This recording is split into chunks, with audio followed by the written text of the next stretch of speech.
বেগম খালেদা জিয়া ছিলেন একজন বাংলাদেশী রাজনৈতিক ব্যক্তিত্ব যিনি ১৯৯১ থেকে ১৯৯৬ সাল এবং ২০০১ থেকে ২০০৬ সাল পর্যন্ত প্রধানমন্ত্রীর দায়িত্ব পালন করেছেন।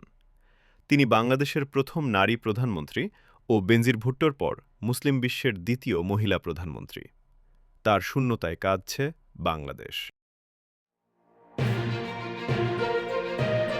আজকের সব পত্রিকায় বিএনপি চেয়ারপারসন বেগম খালেদা জিয়ার মৃত্যুর খবরটি প্রাধান্য পেয়েছে। এ নিয়ে প্রায় সব পত্রিকাই বিশেষ পাতা প্রকাশ করেছে। প্রথম আলোর মূল পত্রিকার প্রধান শিরোনাম গৌরবময় বিদায়, খালেদা জিয়ার প্রয়াণ। বিশেষ এই প্রতিবেদনটিতে বলা হয়, শেষ দফায় খালেদা জিয়া ৩৭ দিন হাসপাতালে চিকিৎসাধীন ছিলেন।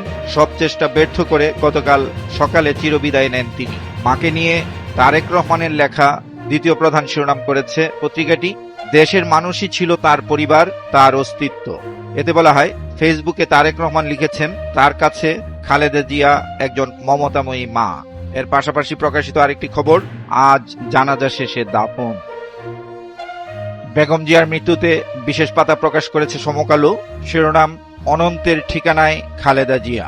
আর যুগান্তরের মূল পত্রিকার প্রধান শিরোনাম, এভার কেয়ারের পথে জনতার ঢল, কাঁদছে দেশ। আজকের সব পত্রিকাতেই প্রধান শিরোনামটি হয়েছে কালো কালিতে। কালের কণ্ঠেও এর ব্যতিক্রম নয়। মূল পত্রিকার প্রধান শিরোনাম, সংগ্রামীর বিদায়ে কাঁদছে দেশ। খবরটিতে বলা হয়, এভার কেয়ারের সামনে বেদনাবিধুর পরিবেশ।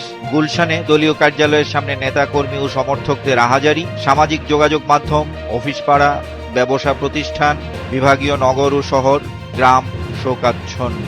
আজকের পত্রিকার প্রধান শিরোনাম, বিদায় খালেদা জিয়া, মিশে থাকবেন ধানের শীষে। কালবেলার মূল পত্রিকার প্রধান শিরোনাম, শোকে কষ্টে স্তব্ধ চারদিক। ৭৯ বছর বয়সে মারা গেলেন দেশের প্রথম নারী প্রধানমন্ত্রী খালেদা জিয়া। বেগম খালেদা জিয়ার মৃত্যুতে দেশ রূপান্তর পত্রিকাও বিশেষ পাতা বের করেছে।